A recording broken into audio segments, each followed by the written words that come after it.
Hello mga kapango, it's me Luna, another day, another mini vlog.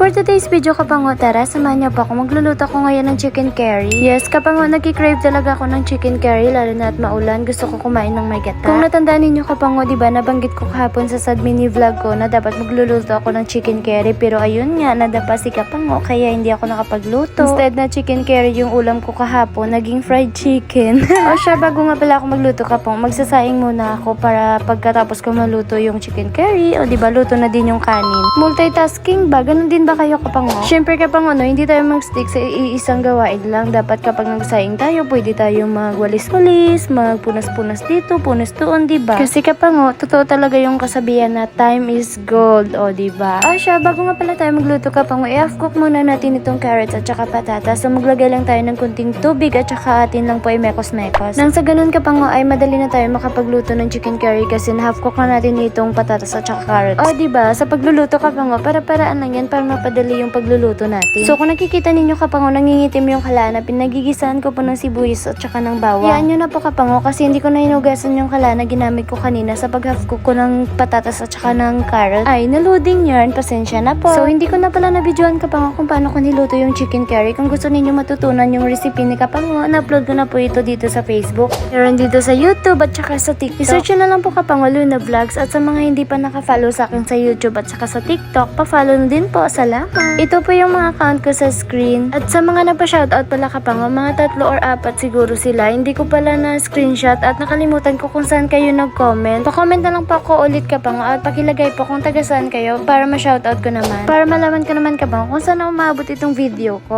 or aking mini vlog. O siya, patapos na pala ako dito sa pagluto kapango. Pinakuluan ko lang na mabuti yung gata. At para naman ma-achieve natin kapango yung lapot na gusto natin sa gata. Kasi kapag hindi naluto masyado yung gata or hindi natin pinakuluan ng maayos, baka sasakit yung tiyan natin kapango. So ito lang muna kapango ngayong araw. Sana may natutunan kayo sa video na ito. Pa-like, follow, and share. Ayun lang. Bye!